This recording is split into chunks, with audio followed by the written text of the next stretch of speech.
ఓం ద్రాం దత్తాత్రేయాయ నమః. మొగలిచెర్ల దత్తాత్రేయ స్వామి వారి చరిత్ర. అవధూత లక్షణం దత్తాత్రేయ స్వామి అవతారం. ఒకరోజు స్వామివారు చాలా ఆనందంగా ఉన్నారు. కంగుమనే అద్భుత కంఠస్వరంతో శ్లోకాలు, దైవ సంకీర్తనలు చేస్తూ మా ఇంటి ఆవరణ అంతా తిరగటం మొదలుపెట్టారు. ఆ అద్భుత గాన మాధుర్యం, స్వామివారు తన్మయత్వంతో కూడిన శ్లోకాలు ఎందరినో ఆకట్టుకొని మా ఇల్లు ఒక తిరునాళ్ళలా జనంతో నిండిపోయింది. దిగంబరంగా చేతులు వెనక్కి పెట్టుకొని జటాజోటంతో స్వామివారు పరమశివునిలా తిరుగుతూ ఉన్నారు. పనులన్నీ చేసుకుని మా దంపతులం, మా అత్తగారు అదే రోజు కావలి నుండి మమ్మల్ని స్వామివారిని చూచిపోదామని వచ్చిన మా అక్క సుశీలమ్మ వగైరాలమంతా వరండాలో కూర్చొని జనంతో పాటు స్వామివారి గాత్ర మాధుర్యాన్ని వింటున్నాం. నాకు మాత్రం లోపల స్వామివారి ఇలా చేతులు గాలిలో తిప్పుతూ పాటలు పాడుతూ ఉంటే ఈ జనములో కొందరైనా పిచ్చివాడని అంటున్నారేమో అనే శంక పీకుతుంది. అలా పాడి పాడి స్వామివారు మా శ్రీవారు కూర్చునే పడక కుర్చీలో కూర్చున్నారు. హఠాత్తుగా వచ్చి, ఏమ్మా, ఈరోజు నీ పూజలో నేను బోధించిన మంత్రం 108 సార్లు జపించావా అన్నారు. జపించాను నాయనా, రోజు జపిస్తున్నాను అన్నాను నేను. స్వామివారు నన్ను శ్రీవారిని ఇంట్లోకి రమ్మన్నాడు. అందరినీ వరండాలోనే ఉండమన్నారు. అమ్మా, కాగితం పెన్ను తీసుకొని వ్రాసుకో అన్నారు. నేను కూర్చున్నాను. సిద్ధంగా శ్రీవారు నా ప్రక్కనే కూర్చున్నారు. అష్టాక్షరి మంత్రం నీకు ఉపదేశించాను. మాలకొండ వద్ద ఇక అష్టాక్షరి మహిమ, అక్షర సారాంశం, ఛందస్సు, ఋషి పరంపర, అంగన్యాస అరణ్యాసాదులన్నీ బోధిస్తాను. తప్పులు లేకుండా వ్రాసుకో. ఆ కాగితం గోప్యంగా పెట్టుకొని కంఠస్థం, హృదయస్థం చెయ్యి. తర్వాత ఆ కాగితం నీవు జాగ్రత్తగా దాచుకో. ఎవరికంటే వారికి అహంతో చూపకు, చెప్పకు అన్నారు స్వామివారు. గంభీర కంఠస్వరంతో మంత్రము, మంత్రార్థము, ఛందస్సు, ఋషి పరంపర స్వరం చెప్పారు. వివరంగా వ్రాసుకున్నాను, మననం చేసుకున్నాను. ఆ కాగితం దేవుడి పీఠంలో భద్రపరిచాను. తర్వాత స్వామివారు మరలా వరండాలోకి వచ్చి స్వామివారి పడక కుర్చీలో కూర్చున్నారు. జనాలందరికీ చెప్పదలిచారో లేక మాకు పరోక్ష బోధ చెయ్యదలిచారో తెలియదు.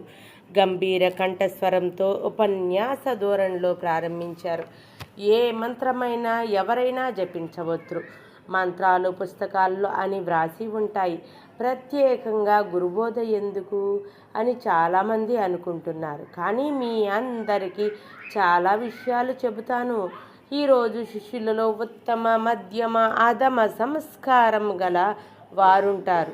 అంటే గురుబోధ జరగకముందే గురుబోధ సారాంశాన్ని గుర్తించి, గ్రహించి, అది తూచా తప్పకుండా ఆచరించి గురువుని మించిన శిష్యుడిగా మారిపోయే వ్యక్తి ఉత్తమ తరగతికి చెందిన శిష్యుడు రామకృష్ణ పరమహంస. ఈ ఉత్తమ తరగతికి చెందిన శిష్యుడు తోతాపురి అనే గురు తాంత్రిక సాధన గురించి బోధిస్తున్న తరుణంలోనే సమాధి స్థితి పొంది గురువునే విభ్రాంతికి లోనయ్యేటట్లు చేశాడు.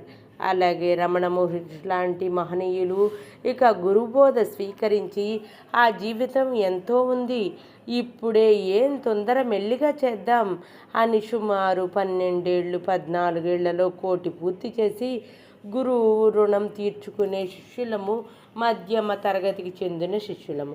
వీళ్ళు కష్టాలు వచ్చినప్పుడు మంత్రాన్ని, గురువును కూడా శంకించి భయపడతారు. ధైర్యం చెబితే మరలా పూర్తి చేస్తారు. అమ్మా, నీలాంటి వాళ్ళు ఇక అధమ శిష్యులు అంటారా? వీరిక గురుబోధ అన్నది కేవలం గొప్ప చెప్పుకోవడానికే. ఆ మంత్ర జపాన్ని కర్తవ్యంగా భావించరు. ఏదో స్వామి చెప్పాడు, మనం విన్నాం. సంసారాలు ఇన్ని పనులు ఇన్నా మనకు స్వాముల వారిలా అస్తమానం జపం అంటే జరుగుతుందా? ఏదో ఎప్పుడో చేసుకోవచ్చు. అసలు గురువు కరుణ ఉండగా, ఆయనే అన్నీ చూసుకుంటుండగా మనం ప్రత్యేకించి చెయ్యాలా? చెయ్యకున్నా పర్వాలేదు. ఏదైనా ఆపదో అనారోగ్యమో కష్టాల్లో నష్టాలో వచ్చినప్పుడు ఆ మంత్రం జపిస్తే చాలు అనుకుంటారు మీరు. పదమ శ్రేణి శిష్యులు అయితే సద్గురువు శిష్యుని మానసిక పరిమితిని గ్రహించి మంత్రోపదేశం చేయాలి. అలాగాక ఎవరికి పడితే వారికి మంత్రోపదేశం చేస్తే గురువు సద్గతికి వెళ్ళడు. శిష్యుడు కోటి జపించక గురువు మహత్తును హరించి తాను పాపం చేస్తాడు. గురు బోధ నిర్లక్ష్యం చేసి సంచేతమ్మా నీవు కోటి పూర్తి చేసి తీరాలి అన్నారు. తప్పక చేస్తాను నాయనా. మీరు చెప్పినట్లు రామకోటి పూర్తయ్యాక మీరు బోధించిన మంత్ర జపం పూర్తి ప్రారంభిస్తాను. ఈలోగా రోజు 108 మార్లు చేస్తాను. వీలైనప్పుడు మనసులో మననం చేసుకుంటాను అని చెప్పి సరే నాయనా దత్తాత్రేయ స్వామి సద్గురువు అవధూత అన్నారు. చాలా మార్లు వివరంగా చెప్పగలరా అన్నాను. స్వామివారి ముఖం ఒక్కసారిగా వెలిగిపోయింది. ఆనందంతో తప్పక చెబుతానమ్మా. అవధూత అంటే ఒక విధముగా ముక్త సంగుడు, జీవన్ముక్తుడు, కారుణ్య జన్ముడు, కారణ జన్ముడు అంటే. ఆ అవధూతల పైకి ఆడంబరంగా కనిపించరు. బాలోన్మత్త మహాముని అన్నట్లు పిల్లవాడిలా చపల చిత్తులలా పిల్లవాళ్లలా ప్రవర్తన, అమాయకుల్లా ప్రవర్తిస్తూ ఉంటారు. ఆ ప్రాంతం అంతా రాక్షస గడ్డ. ఇక్కడ భక్తి, భగవంతుడు, సాధు పూజ అన్నది ఎక్కువగా తెలియవు. చెప్పినా వినిపించుకోరు, హేళన చేస్తారు, నిర్లక్ష్యం చేస్తారు. కానీ ఉత్తర హిందూ దేశంలో అవధూతలు ఎవరైనా కనిపిస్తే చాలు జనం అంతఃపురం స్త్రీలు ఆ సూర్యం పశువులైన స్త్రీలు కోటీశ్వరుల చేతిలో మిఠాయి ఆహార పదార్థాలు పళ్ళెంలతో పట్టుకొని వెంపడపడతారు. ఆ మహనీయుడు తన పళ్ళెంలోని పదార్థం ఒక్క మెతుకు ముట్టుకొని రుచి చూచినా చాలు తమ 10 తరాలు సుసంపన్నంగా సుభిక్షంగా ఉంటాయని వాళ్ళ నమ్మకం. నిజం కూడా అంతే. అంచేతే పూర్వకాలంలో రాజులు, బ్రాహ్మణులు, వైశ్యులు, శూద్రులు అన్ని కులాలకు తేడా లేకుండా, మతాల తేడా లేకుండా తమ తమ శక్తి కొలది అన్నదానాలు, అన్నసత్రాలు, సంతర్పణలు చేసేవారు. 1000 మంది భోజనం చేస్తే ఆ 1000 మందిలో ఒకానొక మహాత్ముడు లేక అవధూత ఉండి పీడికెడు అన్నం తింటే చాలు ఆ ఒక్కడు తీసుకున్న ఆహారం. ఆ అవధూత అన్నదాత సుఖీభవ అని మనసులో దీవించే దీవెన కొన్ని తరాలకు అన్న వస్త్ర వాహన సంపదలకు లోటు లేకుండా చేస్తుంది. అంచేత ఇంటికి ఏ అతిథి వచ్చినా అన్నం పెట్టమంటారు మన పెద్దలు. ఇక చాలు వద్దు అనగలిగేది, మనిషి చేత అనిపించేది అన్నం ఒక్కటే. ధన కనక వస్తు వాహనాలు ఎన్ని ఇచ్చినా మనిషి తృప్తి పడడు. కానీ కడుపు నిండా అన్నం పెడితే ఇక వద్దు, తినలేము, చాలా ఎక్కువగా పెట్టారు, తిన్నాను చాలు, తృప్తిగా కడుపు నిండింది కానగలిగేది ఒక్క అన్నం విషయంలోనే. అలా అతిథులకు పెడుతూ ఉంటే వందలాది అతిథులలో ఎప్పుడో ఒక మహాత్ముడు, ఆ మహాత్ముని దీవెన ఆ వంశాన్ని, ఆ తరతరాలను కాపాడుతుంది. అది అవధూత లక్షణం. దత్తాత్రేయ అవతారం అంటే నాకు ఒక ప్రత్యేకమైన భక్తి, గౌరవం, అభిమానం. అది వివరిస్తాను. అనసూయాదేవి అత్రి మహర్షులు దంపతులు. అనసూయను పేరులోనే అసూయ లేని స్త్రీమూర్తి అనే అర్థం ఉంది. ఆ మహాసతి బ్రహ్మ విష్ణు మహేశ్వరులను పసి పాపలుగా మార్చి వాళ్ల కోరిక మేరకు వారిని తన ఒడిలో లాలించింది. తర్వాత త్రిమూర్త్యాత్మకమైన రూపంతో వారిని ఒక బిడ్డగా తనకు దత్తతగా రమ్మని కోరింది. ఆ దత్తావతారమూర్తే దత్తాత్రేయుడు. అత్రి మహర్షి అనసూయ దంపతుల బిడ్డగా అవతరించిన దత్తాత్రేయ స్వామి వారికి గురువై వారిని తరింపచేశాడు. ఆయన అవతార లక్షణమే అవధూత లక్షణం. ప్రేమమూర్తి ఆయన. ద్వేషం అన్నది ఎరుగని తత్వం ఆయనది. శిష్ట రక్షణ ఆయన కర్తవ్యం. దుష్టులను సన్మార్గంలోకి మరలించటము, అందుకు అవసరమైన అపారమైన ప్రేమ కరుణ కురిపించటము ఆయన తత్వం. 4 వేదాలు ఆయన చేతిలో పెంపుడు కుక్కలుగా మారిపోయాయి. ధర్మం గోమాతగా ఆయన చెంత నిలిచింది. త్రిమూర్త్యాత్మకమైన త్రిముఖాలతో చేతదండం కమండలంతో నిలచిన మూర్తి శ్రీ దత్తాత్రేయుడు. సనక సనందనాది మహర్షులు ఆ స్వామిని తత్వబోధ చేయమని కోరినప్పుడు వారికి తత్వబోధ చేసి చివరగా మౌన ముద్ర చూపి మౌనంలో మహాభాష ఉందని బోధించి దక్షిణాభిముఖుడై దక్షిణామూర్తిగా నిలిచిపోయాడు.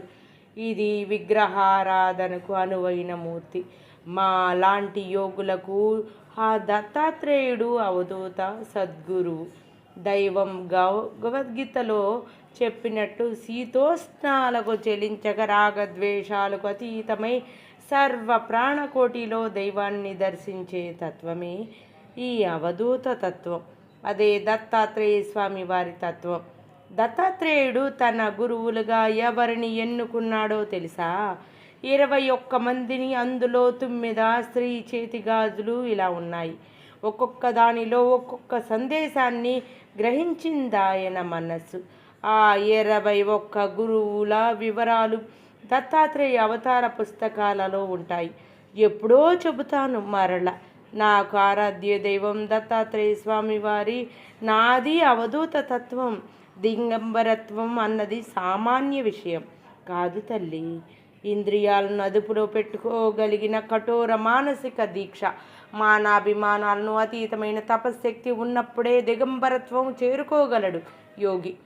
ఉట్టిని దిగంబరంగా తిరుగుతూ లోపల అభిమానాలకు లోనయ్యే వ్యక్తి కపటి అయినా కావాలి, లేదా పిచ్చివాడైనా కావాలి, లేదా అనుకరణతో అవధూత తత్వాన్ని ఎదుటివారి చేత నమ్మింప చెయ్యాలనే వాడైనా కావాలి. అసూయకతీతమైన అనసూయ సతి గర్భవాసాన జన్మించిన దత్తాత్రేయ అవతారమూర్తి షిరిడి సాయిబాబాలో దర్శించవచ్చు మనం. ఆ స్వామి అవతారం అవధూత స్వరూపం అంటూ ముగించారు స్వామి. మా అక్క జనం అంతా స్వామివారి ఉపన్యాసం మంత్రముగ్ధులై విన్నారు. ఆయనకు మ్రొక్కారు. నీవు అన్ని కష్టాలు దాటి తరిస్తావమ్మా అని అప్రయత్నంగా మా అక్కను దీవించారు స్వామి. ఆమె ఎంతో ఆనందించి ఆ మరునాడు ఊరికి వెళ్ళింది. స్వామివారి ఆనాటి బోధ ఎంతో కొత్తగా ఉంది.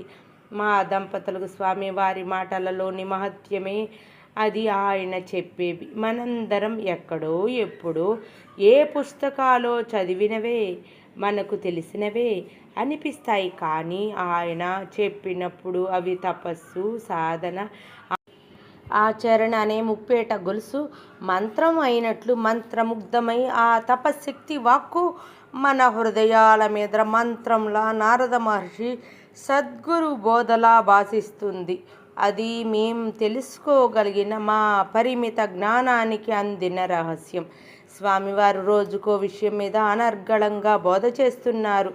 ఏ రోజు ఎలా గడిచిపోతుందో, కాలచక్రం ఎలా తిరుగుతుందో బోధపడటం లేదు మాకు ఎవ్వరికి. మా అత్తగారు పాపం పెద్దావిడికి ఆయన బోధనలు ఎంత ఆనందాన్ని కలిగిస్తున్నాయో చెప్పతరం కాదు. నాయనా, నువ్వే రాకపోతే ఇన్ని సంగతులు నాకెవరు చెబుతారు అనేవారు ఆవిడ. ఆయన గారు మాత్రం, అమ్మా, మృత్యువు పెద్ద పులిలా పొంచి ఉంది, ఎప్పుడు రామనామం చేసుకుంటూ ఉండు అనేవారు తరచు. మా దంపతులతో రహస్యంగా ఆవిడ వెనకాల మృత్యు పొంచి ఉంది, నిరంతరం రామనామం చేసుకోవడమే మేలు అన్నారు. ఒకసారి 8 రోజులు తక్కువగా బహిష్టు అయ్యాను. నేను హడలిపోయాను. మామగారికి నాస్తికవాదం ఎక్కువ. ఆయన గారు జీవించి ఉండగా ఇంట్లో స్త్రీలు బహిష్టు అయినా పేరుకు ఒక మూలన ఎవరిని ముట్టుకోకుండా, వంట పని, దేవుడి పని చేసుకోకుండా కూర్చోవడమే తప్ప మిగతా పొలం పనులను, పశువుల పాలు తీయటం, ఇంటి కసువులు వగైరా చిమ్ముకోవటం వగైరా లాంటి అన్ని పనులు చేయవలసిందే. అలా అలవాటు పడిన నాకు స్వామివారి ఇంట్లో తిరుగాడుతుంటే నేను బహిష్టు అయితే ఎలాగా? వంట మా బంధువులు ఊళ్ళోనే ఉన్న దాయాదులు చేసి ఇస్తారు ఆ 3 రోజులు. కానీ స్వామివారికి అపవిత్రత ఏమో. నౌకర్లకు పనులు చెప్పుకోవాలి, ఇల్లంతా తిరుగుతూ చేయించుకోవాలి, అది ఇది ముట్టుకోవాలి. ఎలా ఎలా అని నేను శ్రీవారిని మదరపడిపోయాము. చివరకు స్వామివారికి పాల గ్లాసు తీసుకువెళ్ళి ఇచ్చి శ్రీవారు ఆయనే స్వయంగా అడిగారు, ప్రభావతి ఇంట్లోకి రాకూడదు. మీకు ఏమైనా అపవిత్రత జరుగుతుందేమో. మిమ్మల్ని ఈ 4 రోజులు మరలా మాలకొండకు బండిలో పంపిస్తాము. 5వ రోజు ఆమెకు మరలా స్నానం అయ్యాక పిలుచుకు వస్తాను అని చెప్పారు. స్వామివారు పక్క పక్క నవ్వారట పసిపాపలాగా. అమ్మ ఎక్కడుంది అన్నారట.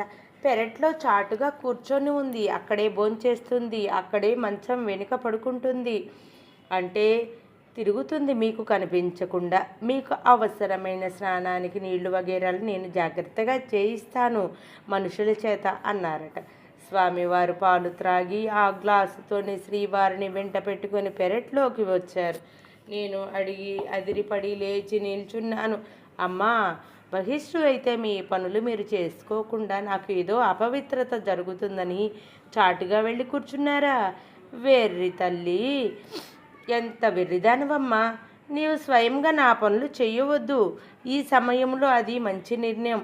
కానీ నీవు నాకు ఎదురుపడినా నీ ఇంటి పనులు సహజంగా చేసుకున్న నాకు అపవిత్రం ఎలా? ఎవరనుకున్నారు? ఎవరు చెప్పారు నీకు? పద పద, నీకు సహజంగా చేసుకునే పనులు చేసుకో. ముందుగా నీకు అజ్ఞానం వదలకొట్టాలి అన్నారు.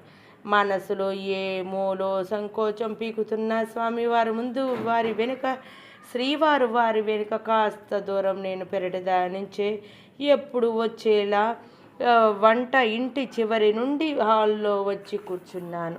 అత్తగారు అక్కడే మంచం మీద కూర్చొని ఉన్నారు. ఆవిడ భయపడ్డారు.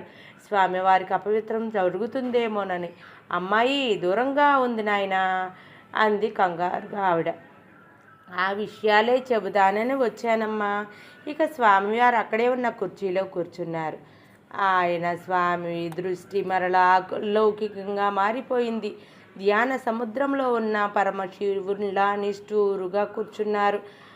అమ్మా, బాగా వినండి. స్త్రీలైనా, పురుషులైనా, పశువులైనా, పక్షులైనా, క్రిమి కీటకాదులైన శరీరధారణ ఉన్న ప్రతి జీవికి ఆకలి, దప్పులు, నిద్ర, మౌదునం, ఋతుక్రమం, సంతానోత్పత్తి, మలమూత్ర, శ్వేత, కఫ, అపావ వాయువు విసర్జన మొదలైన అన్నీ తప్పనిసరిగా ఉంటాయి.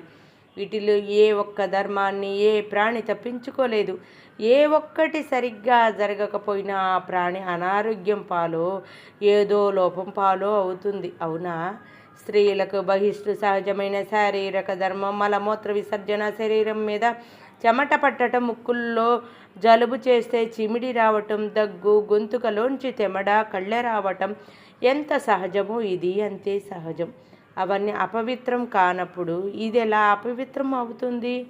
పోతే అమ్మా, ఈ చెమట, ఈ కఫం, ఈ కళ్ళే, ఈ మలమూత్రాలు అన్నీ బయటకు విసర్జింపబడే వరకు మన శరీరంలోనే ఉంటాయా?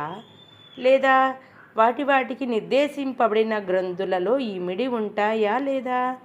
మానవ శరీరం ఒక మహా అద్భుత లోకం తల్లి. అసలు 7 లోకాలు పోని 14 లోకాలు అంటే ఏమిటి చెప్పమ్మా అన్నారు స్వామివారు ఆగి. ఓం ద్రాం దత్తాత్రేయాయ నమః.